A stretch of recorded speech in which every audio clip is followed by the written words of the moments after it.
Is the Senate's $886 billion defense bill just a roundabout way to attack Bitcoin? Let's dive into this.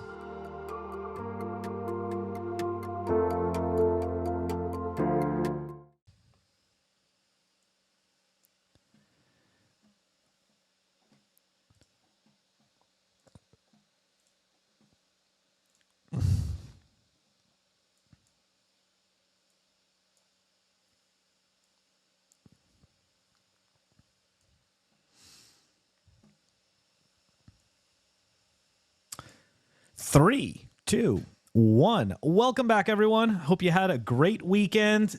This actually dropped last week, but you know what? We were kind of sucked into all of the Hex news and stuff like that. So, anyways, let's dive into this because yeah, it looks like the Then They Fight You stage just continues on and on with all these kind of sly roundabout tricks. Let's dive into this because this is, I mean, look, obviously I think this is bullshit, right? I mean, I do think this is bullshit, but we're going to dive into it because essentially one of the best ways to coerce people is to make them think that there's an imminent threat. And of course, to provide a solution, right? It's like, listen, there is this horrible threat looming, but we have this solution already ready to go. Just got to sign on the dotted line. $886 billion package has now been given the green light by the Senate and saw lawmakers on both sides of the crypto debate become unusual bedfellows. Yeah, that's a little... That to me is painted with a rosy lens. The NDAA is a massive piece of legislation that sets out the annual budget for the U.S. Department of Defense. And as is the case here too, it often becomes a vessel for unrelated policies. Now, I should add that anybody who pays attention to any kind of politics knows that this type of stuff these bills always get filled with extra crap, that kind of helps this friend and that business. And it's a whole bunch of palm greasing. That's really what it is. It's a bunch of palm greasing. Anyways, let's continue on here. Wyoming Republican Cynthia Lummis or Loomis. You know what? Tell me in the show notes. Like, how do I pronounce this? I think it's Loomis, but then that could be argued that it's Loomis. So maybe it is Lummis. Anyways, often referred to as the Bitcoin senator, has been championing a positive approach to regulate with New York Democrat Kristen Gillibrand. The proposed bill from the two senators, called the Responsible Financial Innovation Act, is one of the most comprehensive pieces of crypto legislation in the United States. In a statement shared with Decrypt, Senator Gillibrand said that this amendment requires federal regulators to enact strong examination standards that will help prevent the utilization of cryptocurrencies in illegal activities. This is an important step in appropriately regulating crypto assets, and I'm grateful to Senator Lummis, Warren, and Marshall for their hard work on this legislation. The amendment approved on Thursday was achieved in conjunction with Elizabeth Warren and Roger Marshall, two lawmakers who have voiced staunch opposition to digital assets. The amendment also includes portions from their joint bill, the Digital Asset Anti-Money Laundering Act. Elizabeth Warren said this: "The most urgent problem in crypto today is its illicit use by rogue nations, ransomware gangs, drug traffickers, and cyber criminals." Now, we're going to stop right there. See, the problem is this. She may not say it. And again, this is not a Republican versus Democrat. I don't give a shit what side of the aisle you're on. To me, you are just bought and paid for by the corporation. So I don't care what you think you're cheering for. Okay, whether blue, red, whatever. It doesn't matter. But the point is, to get people to go on your side, you need to make them think that there is this horrible problem that is being enabled by this new technology. And the point of this clip is to kind of show you that this bullshit has been going on way before Bitcoin. They were never able to fucking stop it. They were never able to do anything. All that has happened is that you and me now have more red tape to go through when we want to do basic things like open a bank account. Okay? That's all that's happened. This hasn't stopped the criminals. Simply, KYC AML, all it has done is create a checklist for the criminals to go through so that they know how they can avoid being detected by the law. That's really all it is. It's complete nonsense and bullshit. Anyways, let's give some perspective on this bullshit that Elizabeth Warren is spewing. We're going to use a link from the United Nations. Here we go. Illicit money. How much is out there? Criminals, especially drug traffickers, may have laundered around $1.6 trillion, or 2.7% of global GDP in 2009. Bitcoin has, the white paper was dropped October 31st, 2008. So, strange. They laundered $1.6 trillion without Bitcoin? How'd they do that? There's all this banking regulation. What was Elizabeth Warren doing in 2009? What were all these politicians doing? How come they weren't fighting this? That's strange. Less than 1% of the global illicit financial flows is currently being seized and frozen, according to the report, estimating illicit financial flows resulting from drug trafficking and other transnational organized crime. Tracking the flows of illicit funds generated by drug trafficking and organized crime and analyzing how they are laundered through the world's financial systems, not Bitcoin, the world's financial systems, remain a daunting task. So hold on a second. So this is a system that you entirely control. It's controlled by the banks. The banks own all of the rails to move all of this money. And yet it's a daunting task. Strange.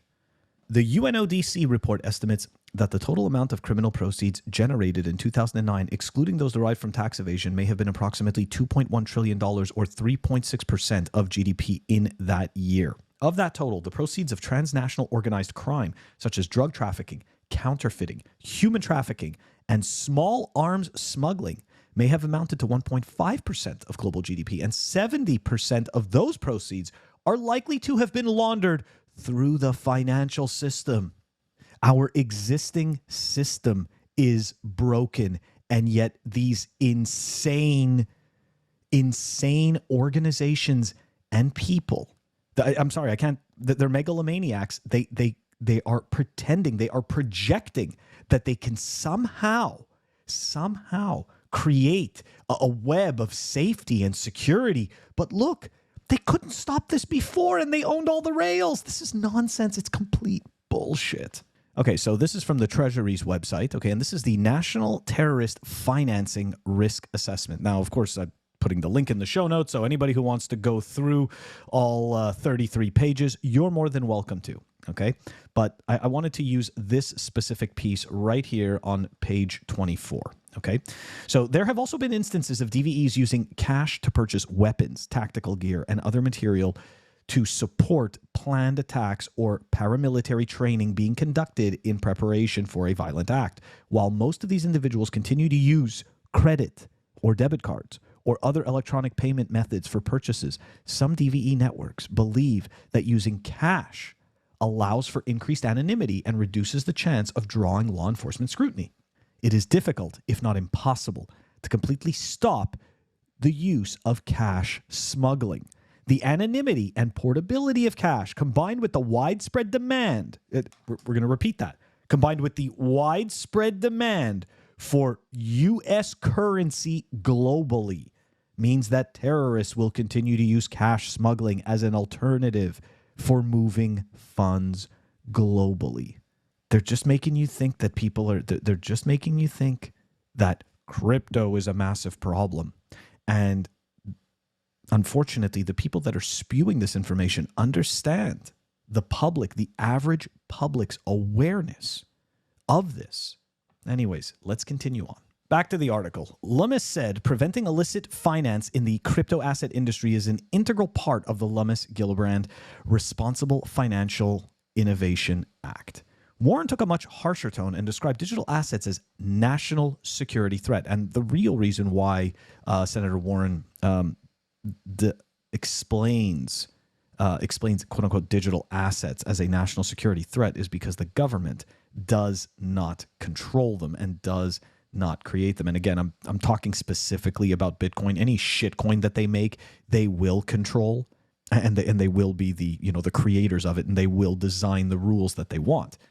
But of course, that's completely different.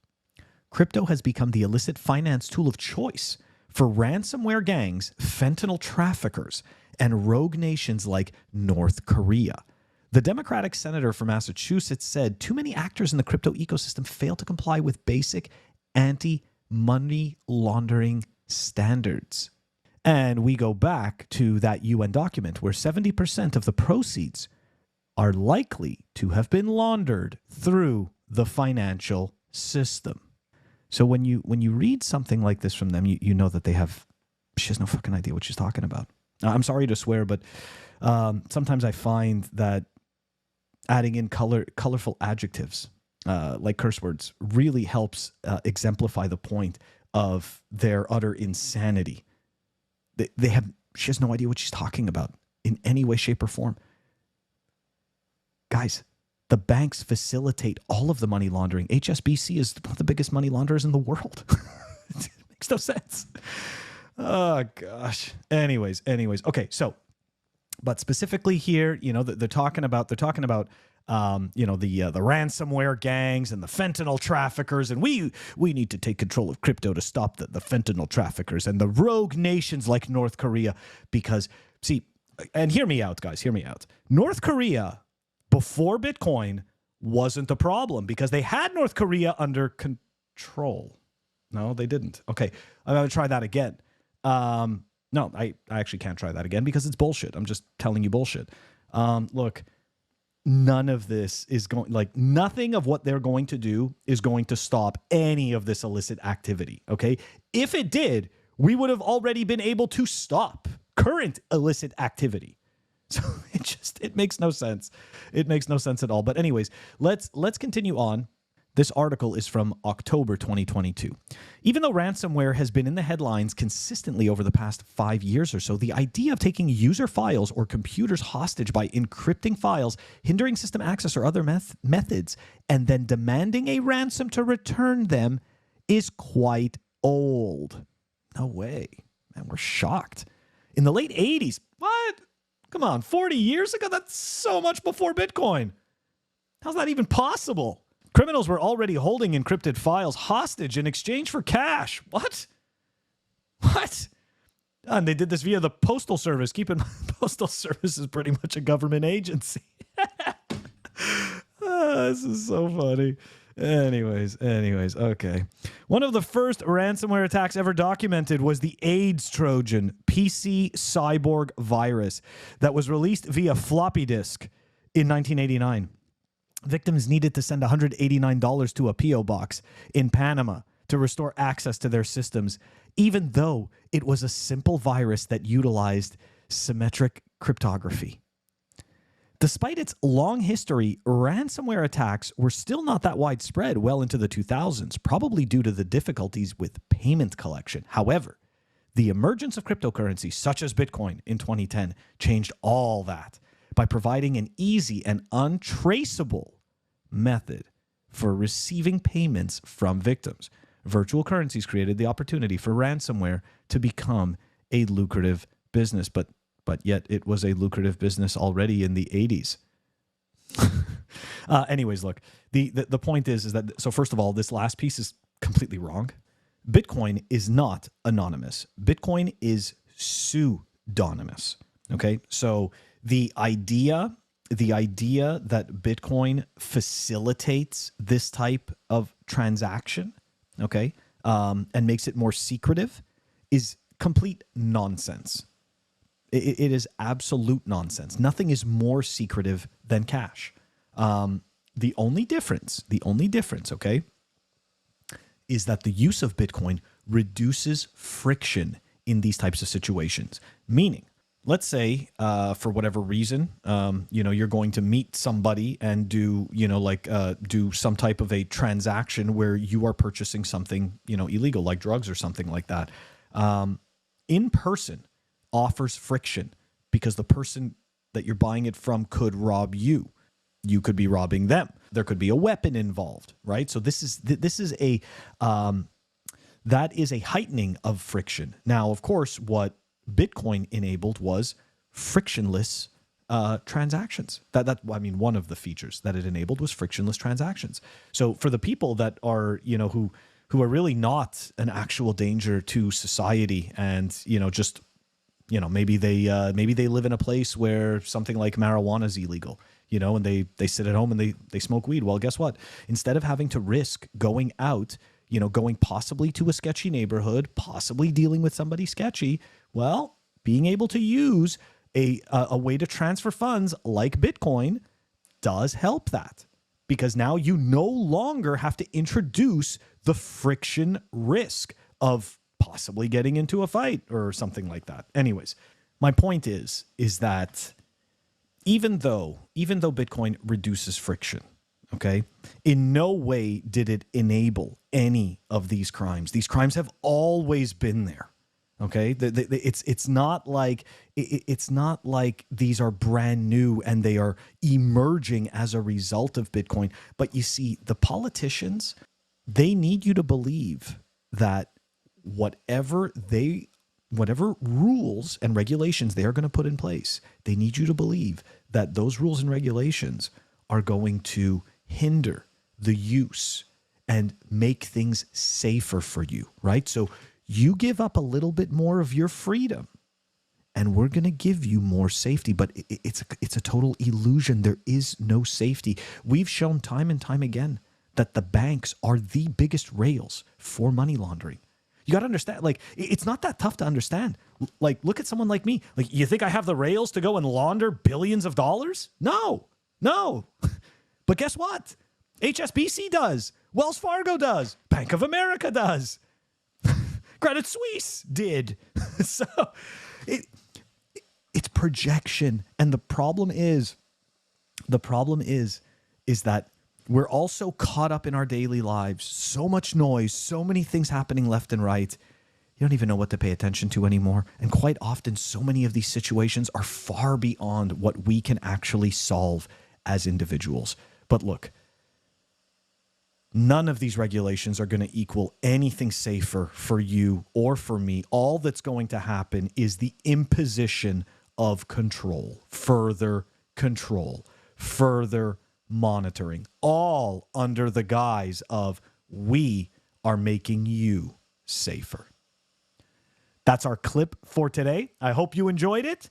Don't forget to like and subscribe, and I will catch you all tomorrow.